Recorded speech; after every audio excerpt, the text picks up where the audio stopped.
Argentina team থেকে হঠাৎই বাদ পড়ে গেল Claudio Echeverri, Garnacho, Lo Celso, Francisco Ortega.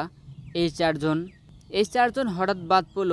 কী জন্য বাদ পড়ল সেটা এখনও ক্লিয়ার নয়। যদিও দুইজন ইনজুরির কারণে বাদ পড়েছে, তারা হচ্ছে গার্নাচো এবং লো সেলসো।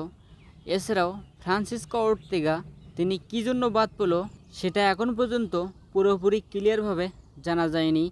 এছাড়াও ক্লাউদিও ইসিভেরি, তিনি কেন বাদ পড়েছে এটাও এখন অপরিষ্কার।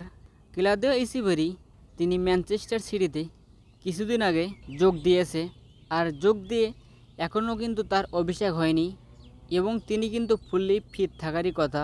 হয়তোবা তাকে ম্যানচেস্টার সিটি ছাড়তে রাজি নয়, যার কারণে তিনি আর্জেন্টিনার সামনের দুটি ম্যাচে যোগ দিতে পারছে না।